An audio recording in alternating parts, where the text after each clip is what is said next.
Welcome to the third episode of To Be or Not to Be an Architect, where I'm hosting professionals from various different backgrounds and how they ended up in this mess. In this season, I'll be in particularly hosting people in the architecture field. Today, I have SILA as my guest, and I'll be talking a bit about how her studies back in Turkey shaped her understanding of architecture, and then how she's doing studying in Italy right now. So, first, I want to ask a bit about how you entered architecture and whether there was any family member or someone you looked up to as an architect around you. How does someone enter architecture? Well, to start, I didn't have anyone in my family that was an architect. I have a civil engineer uncle, but I don't think he had anything to do with it, to be honest. I don't know. I think like around the age of 9 or 10, I got really obsessed with like building like living spaces for my dolls, and then I would get bored of like playing with them as soon as I was done with the Space. building part. Yeah. And then I would just say, yeah, I'm moving Yeah. on anyways. And I mean, when I enter a space, I feel like as a kid also to understand how people live there, like what is their kitchen like what is their living space like. I always find that interesting. I think that's why I wanted to be an architect, even though I didn't really understand that was an architect. I just wanted to be involved with like building a living part. I see. Actually, I never thought about this aspect, but I also always loved seeing new houses. Yeah. So whenever I went to like the house of another friend of my mom's, I would always be like, okay, so this is another house. And sometimes I remember as a kid, I would try to remember all of the houses I've seen. And also sometimes her friends would move. So I would think, okay, so I've seen that old house of hers, and now I know this house of hers. So I would always like try to keep like the different living spaces in my mind. And now that you said it, I'm realizing, yeah, I also was really enjoying that. Yeah, I mean, even to this day, I really, this is gonna be a bit creepy, but I really like looking at people's windows to see what, not in a creepy way, because when you're building like your living space, you're putting everything that you are interested in. So this is a bit interior design, but I really like to see what people are gathering to build their like nest. It's so fun to see it. I agree. And I really think sometimes, for example, when interior designers do spaces based on Pinterest boards, it kills me. Yeah. It kills me. This interior design office I was working at last year, literally they asked their unpaid interns to come up with Pinterest boards of inspiration. And then, okay, the end result of what they came up with looked chic and nice and maybe a bit more fitting to a bit more of an expensive hotel. But I really felt like it was really lacking that personal edition, you know? Yeah. In the studying of architecture, like this is a bit of a overlooked part of it, but I think like site analysis, like analysis of what you're doing is, I think like half of what you have to do as well. Because like if you don't look at what you're actually trying to build, it's like a Pinterest board. It's it's so very like out of emotionless. context. Yeah, I think, at least I think in my studies, I really developed the part of appreciating the context on my own. Yeah. Because there was so many moments where it was much easier to move on without considering the context. Because so many of the famous architecture examples we see are just in absolute abandoned land.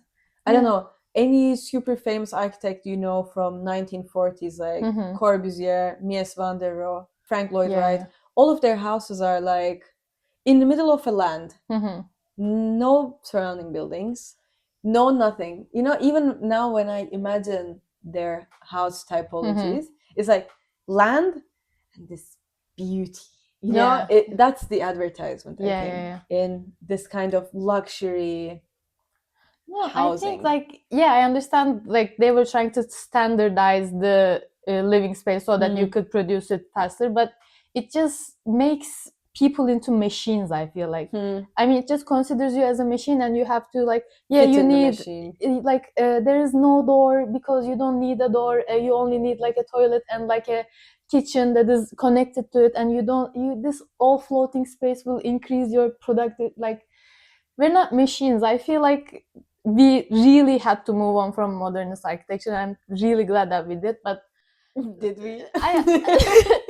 I mean, in some aspects, yeah, in some aspects, I moved on. I don't know. Yeah. But in addition, for example, did you have any knowledge of architecture before you entered, or you just entered just thinking, oh, I just love making living spaces? Well, I mean, I have a bit of a different story because I was studying something else before I moved. Like, I decided to study architecture. Also, if you can explain which university you were at, which city, which country. Okay, so Turkey, Ankara, Middle East Technical University. I was previously studying physics, which was a stupid decision anyways. Future Einstein. Yeah, considering the fact that I can't do structural engineering, that was really stupid. Anyways, but I really wanted, as I said, like from 9 to 10, I really wanted to be an architect. Physics was just a phase. And I think like before high school, when I wanted to be an architect, I didn't know what went into being an architect, obviously. But when I was studying physics, I obviously saw these examples of people studying architecture and suffering. And I thought, I mean, they're suffering, but I thought that it was their passion. And when they graduate, they're going to build like these amazing places for people to live in or people to experience. And it's going to be great. So it's worth it that they spend like a week without sleep in the faculty, I thought. But I mean, I think like considering the other people that just go into architecture without ever knowing it, I think I had a bit more of an idea what studying architecture actually looked like. I see. But had you ever seen a plan, a section, or I don't know, did you ever look at these sort of architecture example websites or things like that? So you knew in a way what architecture work was looking like, or you had never even looked at that?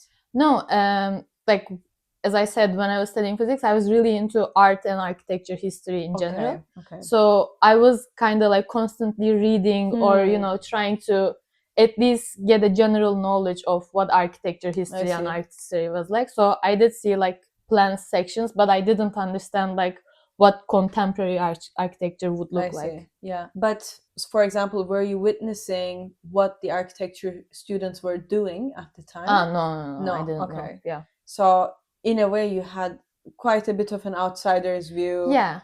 And what did it look like to you? Was it more like this polished, I don't know, were you seeing examples of more star architects, or were you also interested in these sort of smaller scale examples before entering? No, definitely, like before I entered, I only saw the star architects, and like before that I also saw like the Beaux-Arts, you know, like these French buildings or like Renaissance Baroque buildings as well. Okay. That's what got me into it. I see. Okay. Well, then that sort of explains how you moved on towards Sapienza to a more Renaissance studies. Because in Sapienza, we once again met during our studies of the masters in the Sapienza University of Rome, doing our masters on the subject of architecture restoration. So that in a way explains maybe your decision of taking this master's then. Yeah. So you knowingly applied for what this master's was going to be about, or was this sort of a way to get out of Turkey? I mean, both, definitely both. Specifically conservation, I don't think that was like what I was definitely aiming at, but I really wanted to do something with architecture history or conservation. Like, I feel like conservation was at the end a bit better for me, because I think I didn't want to be that much into the theory of like history or like the study of it. I think this is a bit more like, you get to practice and you still get to experience the theory part as well. I think this turned out to be better, but yeah, I mean, I was also really interested in like historic. Okay. Like the background of what it was like. Yeah, because funny enough, in the second episode in my chat with Armin was like, yeah, well, this is the only subject that actually accepted me. Fair enough. I thought that was so funny because I applied to conservation knowing well that this is sort of the direction I want to head towards. So after the bachelor's of architecture and architectural design, I thought, yeah, I want to focus way more on the conservation aspect. And so I was in a way thinking, okay, so people are applying to this not super niche, but in a way niche architectural program that I would imagine that they're interested in as they're applying. But I think 80% of our classmates have absolutely nothing to do with conservation. No, yeah. I mean, I had friends like back from my bachelor's that applied to, I also applied to like random universities as well that sometimes got rejected, sometimes got accepted. I think it's really lucky that I actually got accepted to something that I'm actually interested in. But I mean, it's definitely like coming from a non-European country, you really want to get out. So it also explains how you just apply for anything that you think could be an interest of yours. I think now that we are talking about it, it makes me reflect a bit on the quality of the education. I think decreases because of this. Yeah. Because we were talking about it both with Armin and Sonia, and they were saying because it was difficult to get into the good universities in their home countries, they studied with a group of people that was really focused on what they wanted to do. So in a way, that also sort of hyped their willingness to study and evolve themselves to be a better version of an architect of themselves. That here, I think we were in a way lacking that, not competition, but even good examples of effort, you know? Yeah, true. Because when you don't see someone putting in a lot of effort and passion into what they're studying, it sort of makes you slower because you're not in a positive race. Yeah, I mean, right now I feel like whenever we do something, it's like to each their own. No one really cares what the other person is doing because you know that, I mean, no offense to anyone, I also am a part of this. It's not going to be like this, wow, inspiring, amazing thing. I mean, it usually isn't, sometimes it is, but you know, it's just like, yeah, everyone's going to do like the similar things in a similar speed. So I don't really have to push myself to do better. I see. How was it back in your university in the Middle Eastern Technic? Was there more? So a couple questions about that I want to ask is, was there more of a group work atmosphere? Was it in majority alone work or like singular projects? Or for example, was there more of will to get better grades, or was the competition more amongst the students? I think like the only single project that I did was my like finishing project, my last project. All of it was group? Yeah, all of it was group. Oh, that's nice. Yeah. I mean, I really liked working with groups. I think I had like a friend group, so we would always like switch and be with like within ourselves. I mean, I think there was a bit of competition, I think, but it wasn't like projected onto us from the professors. I think it was more like, or maybe not even competition. I feel like it was a bit, I don't know, camaraderie. I feel it's like a support competition. Yeah, I mean, if someone does this, they don't really like try to show it off like, yeah, I have these amazing renders, I know how to use this program. But when because we always do our projects in the studio like at night, and you like stroll around and you get to see what everyone's doing, and you think like, oh, this person is doing this, oh, I didn't know that this was a possibility, and you think like, I want to learn how to do that. And you like, sometimes if you're close to that person, you say like, hey, how do you do this? Like, I'm not gonna steal it, I swear, but like I swear. But like, how do you I mean, like, how do you use this layer, how do you use like this program? I feel like that was really positive for me, because if it wasn't for that, I don't think I would have learned anything like on my own. Having a good example of someone ahead of you, I Yeah. think, is an amazing way to push you forward. Yeah, definitely. Yeah. I think my unluck in this whole process of studying Mhm. was that within 4 months of my bachelor's, COVID started. So 2 years of my bachelor's, which was a 3 years bachelor's course, Mhm. was in lockdown. Yeah. So I saw no one doing anything. Mhm. So eventually I'd be showing up to these final reviews with people just coming up with these insane boards, and I would be like, what the hell? Mhm. I have not seen this process at all Yeah. in any of my work, and Mhm. now I'm seeing all these people so ahead of me, and I have 1 week left. Mhm. So it's impossible, because when you miss the process Yeah. of reaching that point and being able to help each other, Mhm. then you're suddenly either completely abandoned. If the professors aren't really careful, either you're completely abandoned, or you somehow are lucky enough to have group mates that have some vision, Yeah, true. you know? Mhm. So I really feel a bit unlucky in that aspect, but I mean, it is what it is. Yeah. Also, I think we graduated really similar because I was like graduating late. I also spent like 2 years in lockdown, but I think what difference we might have is our professors really like, if you didn't know how to do something, they were Mhm. like, hey, I mean, we don't have the time, I can't really teach you, but like check out this like Hmm. tutorial, or check out this architect, check out Yeah. this studio. Like, I see your vision and I feel like you want to go towards this direction, so like check this out. I think not our professors maybe, but our assistants were really Yeah. like really on point with Yeah. that. Yeah, unfortunately, I think in somehow in both of the universities I've been to in Italy, the assistant system has been really lacking. Yeah, I non-existent. don't know what's up with that, because every other person that I've spoken to that studied in a different country have mentioned the support of the assistants. Mhm. But even in my bachelor's, even in really, for example, important design courses, just in one, we had 3 really good assistants, and they were really taking the load off of the professors as well, but only in that one.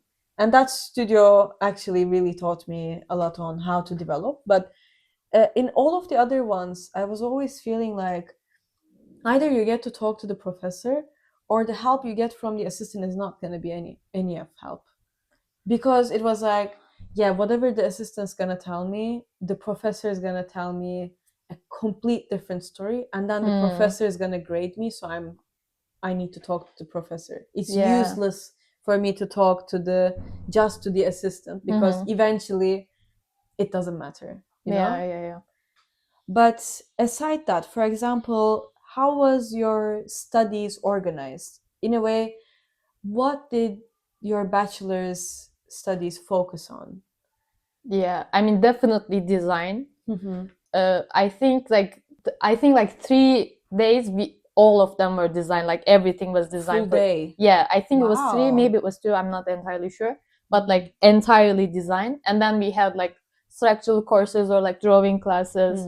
We had like etc etc. But I mean, everyone that was like trying to teach us something, the structural people, the drawing people, they all said the same thing, like, you will pass this or that way, but like design is the most important thing. If you have to like present a jury next week, you don't come to this class.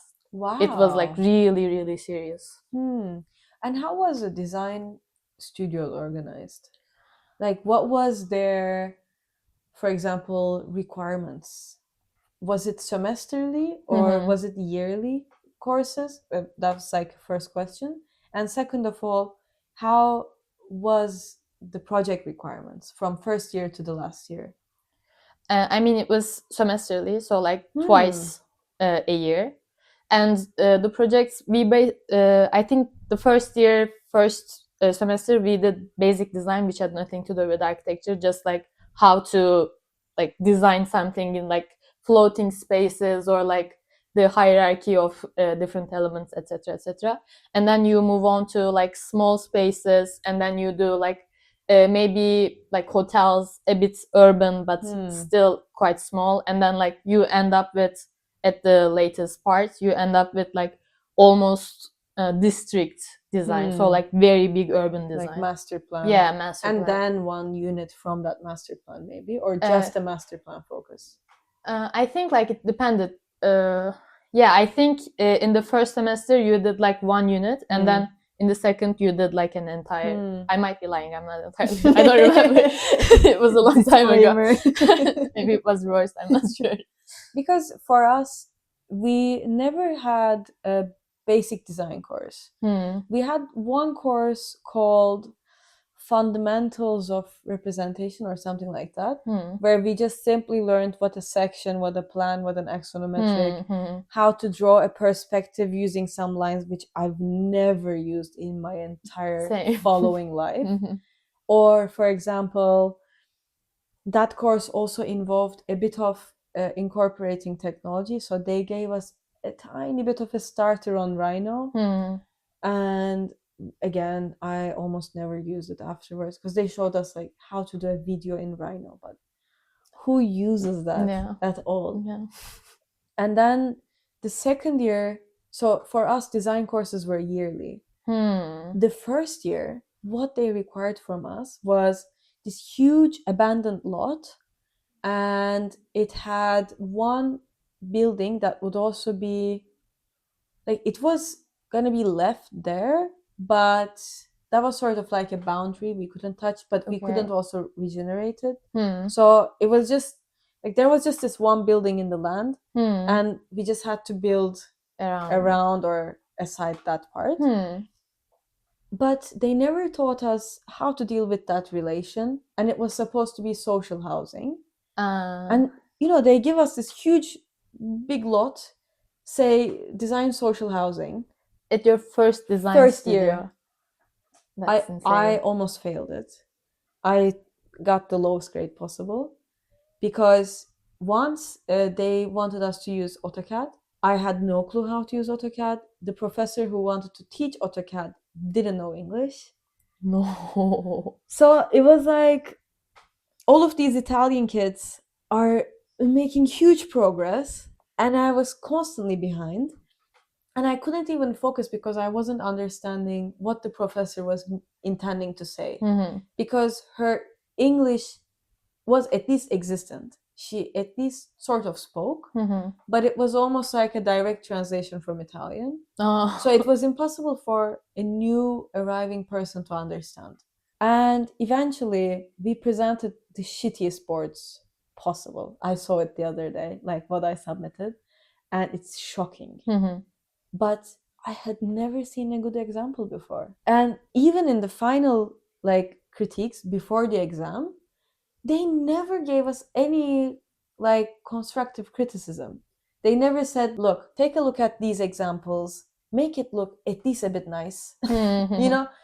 These hard maybe critiques, but it pushes you. It at least gives you an example. Because when you don't know where to look for a good example, how are you even supposed to know what definitely. A good submission might look like? Anyways, and in the exam, they just looked at it. So before the exam, we had literally basically no comment, okay? And then we reached the exam, and then the only thing they say is, the font looks sad. And then they gave us the lowest grade possible. And we were like, we don't even know how we could improve this. They just told us the font looks sad, and we used it's our fault, but we used the typical template font of AutoCAD. Because we didn't know any better. Because they gave us a template, and we didn't change it. We kept it. How were you supposed to know though? I don't know. I was so disappointed in the first year. I was constantly feeling like I was lacking. I wasn't getting it somehow.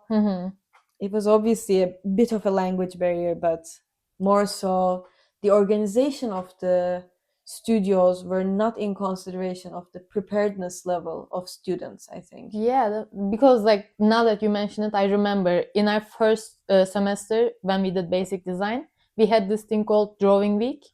So like I think it was 2 weeks or 1 week before the jury, and we were like hand drawing our posters by this point. We weren't using like anything digital. Okay. And you had to like submit a poster that was an unofficial poster for your like design. Yeah.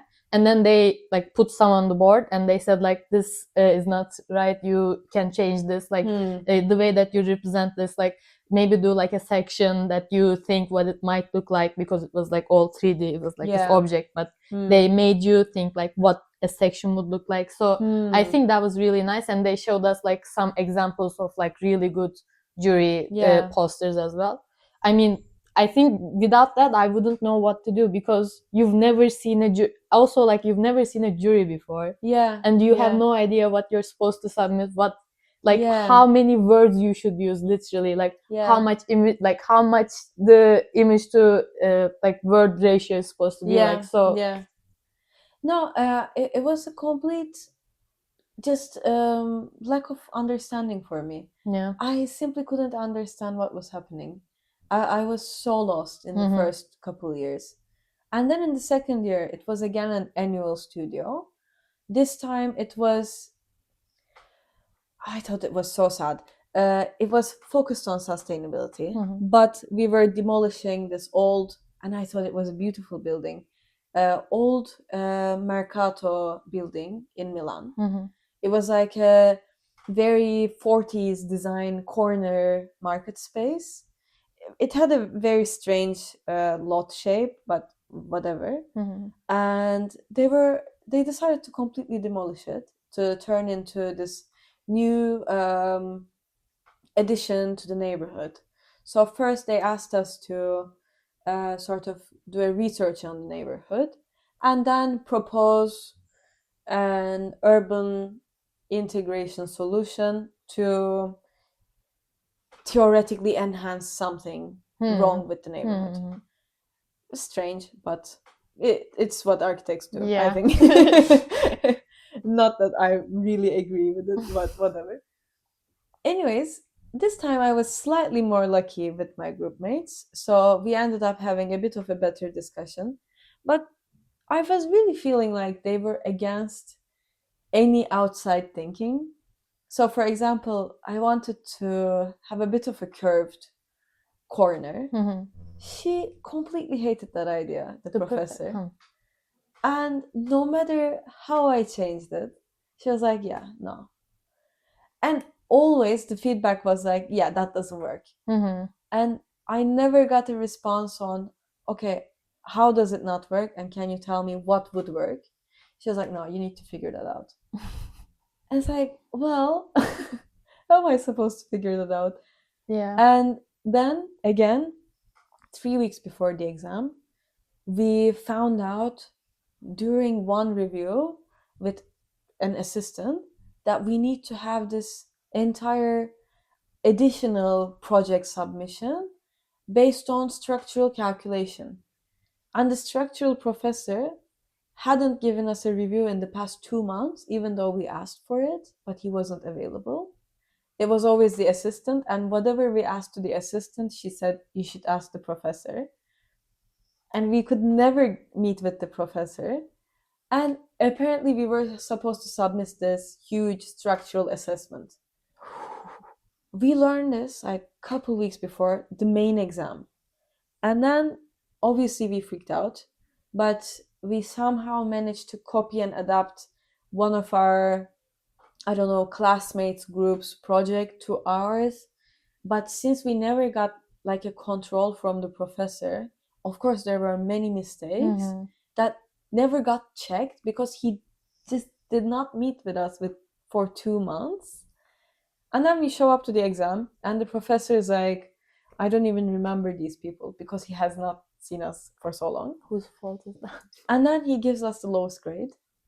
And I asked him, look, if it's possible to change this one detail, would it be possible? Because we copied it literally from our groupmate. And our that other group had gotten like 5 points more than us. And 5 points in Italian system is a lot. So we had gotten 18. They had gotten like 23 or 24. So I was like, it is impossible that we have such a difference. I asked, is it possible to submit it again today if we change this? He said, no, you need to take it in the next exam. Then I started a bit like questioning that, because I said, look, I know that you gave a very different grade to someone who submitted something incredibly similar. So I'm asking for a bit of a help here, and we haven't seen you in 2 months. So please respect the matter that we haven't gotten any feedback from you. He was like, are you questioning my decision? You should learn how to be respectful to your professors and your professor's decision. And I was like, I'm not gonna argue with you. Whatever. So I left. And then one of my group mates stayed in the call, and another group presented, and they also got a low grade. And then they asked the professor in Italian if they can submit it today. Then the professor looked at the assistant and had a little conversation with the assistant whether they should let them submit or not. And they said yes to the Italian group.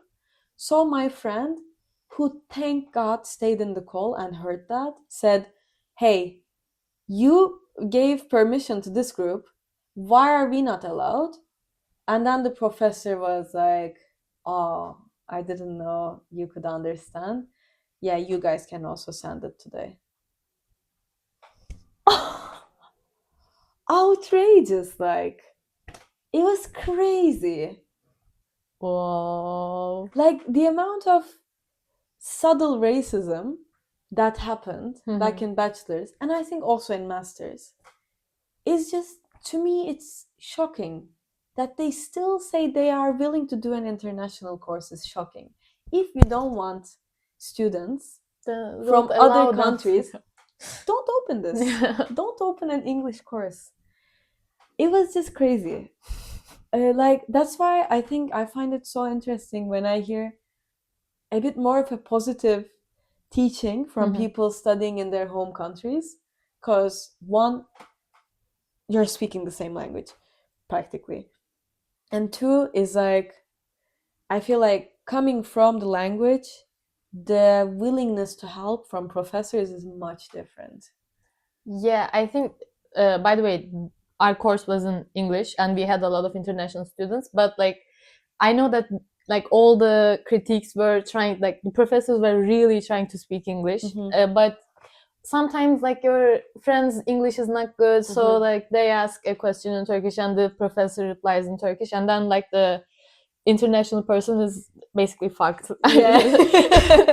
Because like, sometimes because there's like crucial information there, because in, for example, basic design or any design studio, you have no idea what you're trying to do in the first years. So like any piece of information is really crucial to you, but if you can't understand it, then you're like really struggling. Yeah.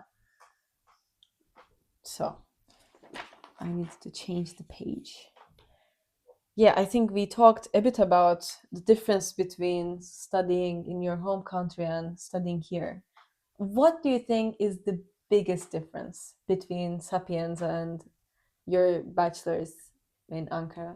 I think like we said, the willingness from professors. I feel like also I had shitty professors back in my bachelor's too, but I think there were a lot of professors that were really passionate about trying to teach you something. When they were critiquing you, they like shit talked you and you felt like you wanted to die, like you thought, why am I doing this? But I feel like they had a reason for doing that. Right now, when a professor is shit talking me, it's just to like cover their ego, you know. It doesn't really mean anything. It's nothing that's gonna help me. They're just trying to show that they're like this amazing architect, or like they're this amazing like architecture historian. They know all this stuff. And how is that gonna help me? Okay, like respect, but how is that going to help me? Why are you teaching this if you're not passionate about teaching? I find that's really pointless. And I think the lack of organization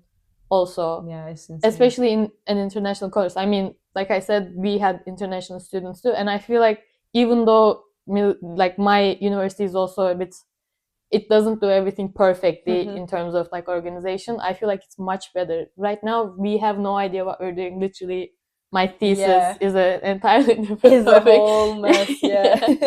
I mean, Yeah. it's just based on pure luck how Mhm. far you get Yeah. at a certain point. Yeah. Do you feel like if you stayed in Turkey, you would have better opportunities? Better opportunities in terms of like jobs. Post studies, yeah, after studying. To be honest, I don't think so. Hmm. I mean, I feel like if you want to find a job, Mm-hmm. controversial, I don't have a job, architecture job. But like if you really want to find an office job, you can find an office job in Turkey or also in Italy. Like yeah, you will have to search for it and it will maybe last a year, I don't know, but you will find it. I think it's pretty much the same. Like the job opportunities I feel like are pretty much the same. I feel like coming here, I do have a bit of a disadvantage because I don't speak the language. I really have to like try to learn it. And like I am coming into a culture that is not my own, so I have to understand it, especially in like restoration conservation. You have to understand it to be able to really get into it. But I don't know, like in terms of doing a master's, I don't know if this is what you asked, but I think like the masters, literally the same masters restoration masters that my friends are doing in my bachelor's university, are doing so much more right now. Really? Like they are, I think every semester going into like a different city and they are like properly surveying and like doing these amazing like conservation works, and we only did like once. Yeah, and it was just a weekend. Yeah, and I think we didn't get anything practical, I think. And I think this also connects a bit back to what we were talking before we started the podcast. But the university building that you have is an incredible piece of architecture. She, luckily enough, took me there to see it. It's a beautiful building. It's really a very poetic piece of architecture, I think. And I would imagine it would be so inspirational to study and think of design in such a visionary space. And I thought that was really lacking in our university, even though we are studying masters in the course of architecture, conservation, or restoration, whatever you call it. The restoration of our building, I thought, was like 3 out of 10. Both the facade restoration they carried out. One, I could not believe that none of the classes took us to see the site. The scaffolding. Yeah, the scaffoldings, or they never got us to actually talk to the workers or the construction crew. Like who was leading the construction. They never gave us any practical example, even though literally there was an architectural restoration work happening on our building. We never got to communicate with the work. I thought that was really sad. And additionally, because it was a repurposing example of architecture, where it was an old residential palace transformed into a university building, I thought we also never got to talk about that. Whether it was a successful job, whether we thought it was a good university design, or a good repurposing of a building. Or, for example, I would have loved to have the first year studio to be a reimagining of our building. It would be so stimulating, I think, because you're in the building, it is a repurposed building, and you do need to consider certain aspects of restoration. So I thought it would be so stimulating for students to just be there and at least dream about how different restoration could work, repurposing could work, whatever you call it. And also like you would be a student, so like how would the student like look like if I really had to like design it? I would also be But I think that's the sad part of hearing what they do better in other countries, that, for example, taking into actual work sites, doing actual surveying, or Armin mentioned in Netherlands that they did design a project in correlation with the municipality, for example, And they did design it based on actual urban laws, based on, he said it was even a collaboration between traffic engineering students, I don't know, civil engineering students, architects, or like different majors. They designed it all together. I think that's just such a visionary idea to look at design in that way, in architecture as a collaborative practice, you know? Because I think the studies in Italy is just architects study architecture. To me, it's just such a narrow field of vision. Yeah. Was there any collaboration between courses in Ankara? No, definitely not. Just architecture? Yeah. I mean, we did have like structural courses, but the professor was a civil engineer. But other than that, we had no connection with the outside world at all. Yeah, you were like, what if? Yeah. Yeah, I mean, like in design, I think they started In at design? No. Sponsorship. Pay us in design. No, I mean, like when we were doing the design in second year, they forced us to think about, like, you have to think about the structural integrity of this building. You can't like design these floating spaces without like where is gonna be the column. But that was the extent of it. You know what comment I got on my third year design course? We proposed, and it was shocking. It was a course that chose Istanbul as a subject, and it was organized by Italian professors. And I was so hyped because I would love to like design something for Istanbul, blah blah blah.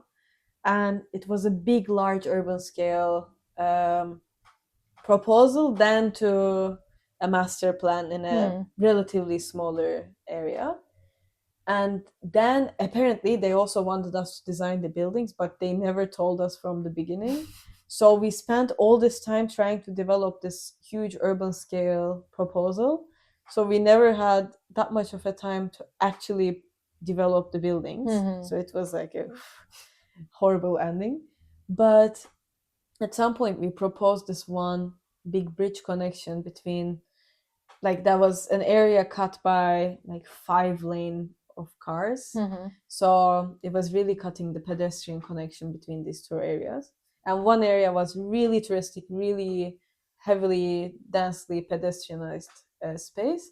And the other was completely abandoned because of this huge highway. So we proposed this big bridge. The professor, who was also a woman, said, "We women love designing curves, but in reality, structurally, they never work."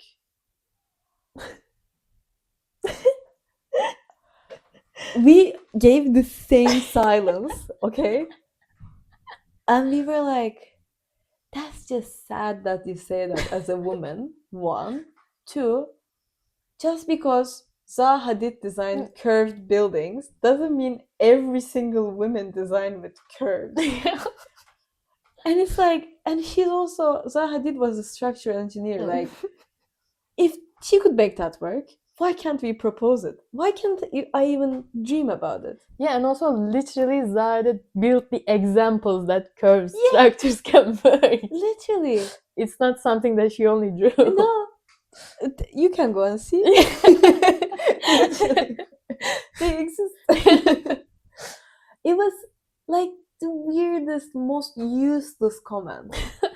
One, now that you said it, I'm not gonna suddenly stop thinking about it. Now, somehow you made this weird connection between also me being a woman. Yeah. I guess I'll turn into a man just to prove you wrong. But yeah, it was just crazy. But just going back to like the collaborative aspect of architecture, I think, for example, even in that studio, we could have had some city planners. Where are they, you know?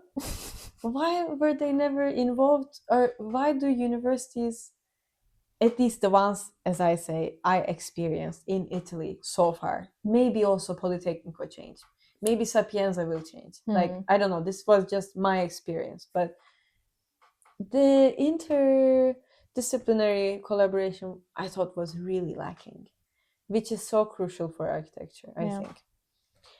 But I also want to ask, what do you think architecture school contributes in your understanding of architecture after studying both in bachelor's and in master's? What do you think it added to your understanding overall?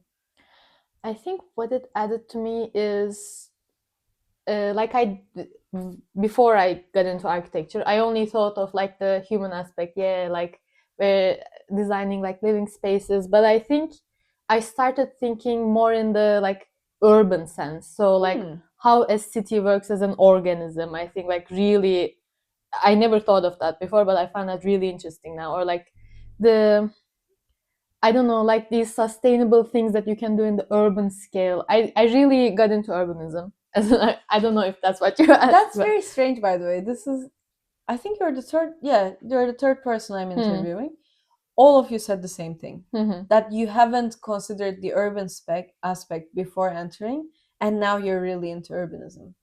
I think it depends on the background as well, because I mean, Ankara is like a built city, like it got built around the 20s, like 30s, and it doesn't function well. So I think what it boils down to is that I really want to build a city that actually works. Better city. Yeah, like not a better city. Ankara is the best city in the world.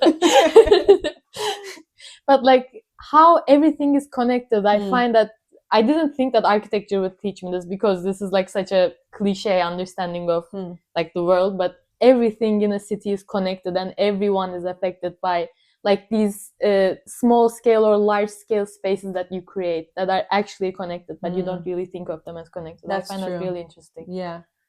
Yeah, I feel that when we look at some maps, for example, especially this black and white map of Nolli of Rome, where he also draws the public internal spaces. I just find that to be visionary. Yeah, they showed us like in the intro to architecture class in our first year of bachelor's, and I found that so. I think it opened up my eyes into like what a public space actually is. Yeah. You know, I first saw it in the first year of masters. I had never seen a Nolli map before. It's visionary. Yeah. Wow. Good job, Ankara, for showing it in the first year. No, now that we're talking about it, I feel like if my friends listen to this, they're gonna be like, you really like praised our education, but it wasn't like that. I feel like maybe I had a good education. I don't know. Yeah. Well, to be honest, ODTÜ is still, I think, the best university. Now that I'm just... I don't know about that. I hope it is. But it's definitely in the first 5 in Turkey. What is there? There's Middle Eastern. Architecture. There's Middle Eastern Technic, which is your university. There's Istanbul Technic. There's... That's it. Mimar Sinan. Mimar Sinan. The fact that we didn't even count it is so funny. We're gonna offend so many people. Yeah, there are others. Then there's some private ones. Yeah. Whatever.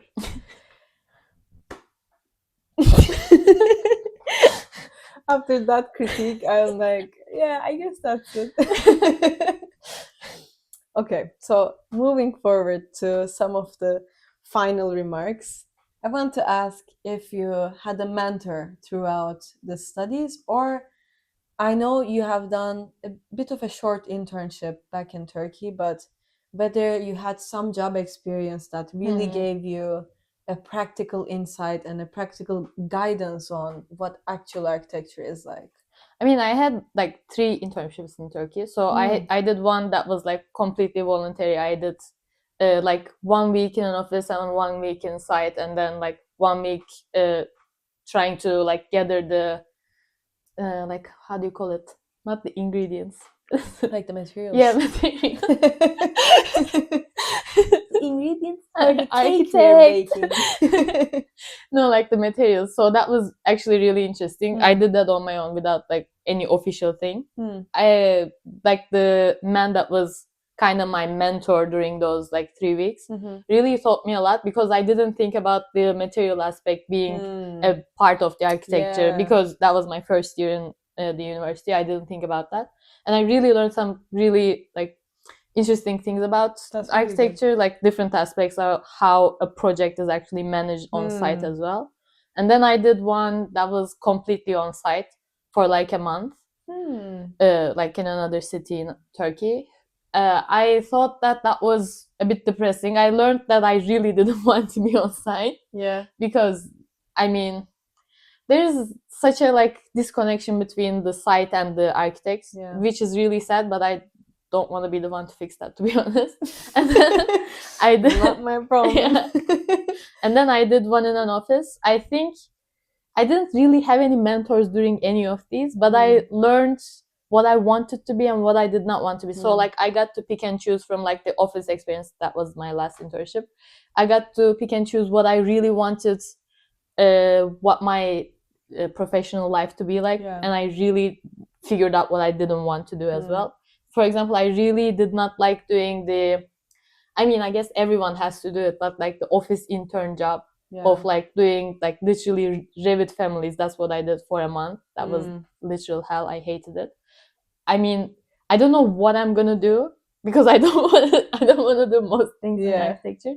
But I mean, yeah, like in terms of mentors, I don't have any. I feel like that's a big thing to learn though. What you don't want to do. Yeah. It's so big, but if you don't try it, then you never know. Yeah, definitely. I think that's a big thing to really pay attention to. Even this hell of an internship experience I had, now I know what kind of people I don't want to work with. Now I know maybe what kind of questions I need to ask and clarify before entering an office. Yeah. To really understand, like to not get back into that, in a way, work atmosphere. And the last thing I want to ask, second before last, is gonna be if you have any advice to the students who would be just entering architecture or who want to study architecture. I think this is also a bit controversial, but what's important is to remember that, architecture is a bit of a different profession, I feel like, from the other classical professions, because everyone that you see is really passionate about it and like their entire world seems like architecture. But I think it's really important to remember that this is, at the end, maybe a great job, but it's a job. Yeah. And you need to, you need to actually like get a personality that is separate from architecture. I can't believe you just told some students, get a life. No, I mean, like, actually, I listened to like the Sonia episode, for example. I mean, you guys talked about like getting hobbies. Actually, like trying to figure out what you like that is outside of architecture is really important. Because if you don't get what you actually wanted to get from architecture, then you're gonna feel like, what am I doing with my life? There's nothing else that makes me happy, and like this passion is failing actually and you get to the actual job and you see like how ridiculous they treat you, or like how low the salaries are, how what star architects are doing is actually probably not what you're gonna do for a very long time, and then that disappoints you. And I feel like if you actually get like a personality that is separate from architecture, that really helps to, I think it becomes like your support system. I agree. I agree. I think it also helps with the feeling of not being a complete failure. Yeah. Because architecture often makes you feel a bit like you're failing at it. Yeah. It's a bit of a toxic relationship, but whatever. But I think if you feel at least somewhat satisfied and accomplished in another area that you enjoy actually doing, then I think that at least saves a bit of your mental health. Yeah, definitely. I mean, like, I feel like the answer to a question, who am I, should not be just an architect. No. That's really actually depressing. A really good take. Yeah, absolutely. Yeah. And is there any final thing you want to add that you think would be important to mention? No. You love Ankara, I guess. I love Ankara. I mean, I think, back to choosing a master's, I know that a lot of people really want to get out of their situation, so they choose a master's that they can like literally get into, but it's really important. A master's is actually really important, I feel like, to what you actually want to do. So I would like people to be a bit more careful. I wish. Absolutely, I agree, by the way. I mean, I thought I was a bit more careful. I wasn't, but I wish I was a bit more careful as well. Yeah. Even though it ended up okay, but yeah, sometimes, okay, maybe circumstances don't let you really choose what you actually want. But if you have the choice, I think that's absolutely true. And in addition to that, I think being able to try as many different aspects of architecture before coming to the masters is a huge positive aspect to it. Yeah. For example, I had already done an internship on conservation and I had quite enjoyed it. So that confirmed my wish to continue pursuing sort of a career towards the conservation part of architecture.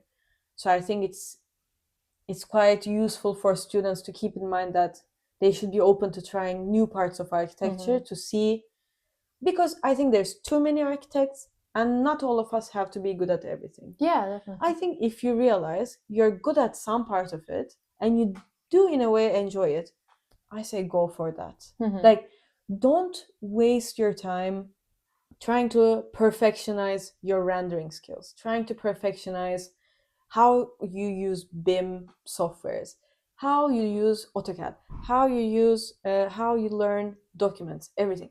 It's impossible for everyone to be incredibly good at every single aspect of architecture. And we are too many.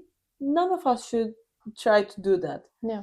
Like, if we are collaborative enough with people who are good at what their niche part of architecture is, I think we can also, in a way, solve this unemployment situation of architecture. Yeah. Because I feel like right now, everyone is trying to be somewhat good at all of these different fields so that they have a better rate of being hired.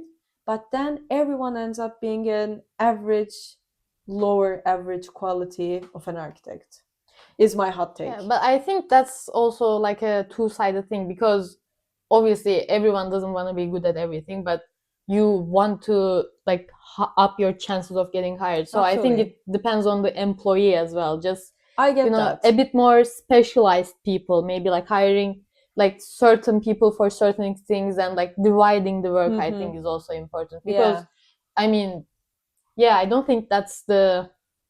that applies to everyone. Maybe. Yeah. But I just want to give that hot take. Yeah. Before we close the episode. Thank you so much for making time, SILA. Thank you so much for sharing your experience. I decided to make this a tradition. I want to do this.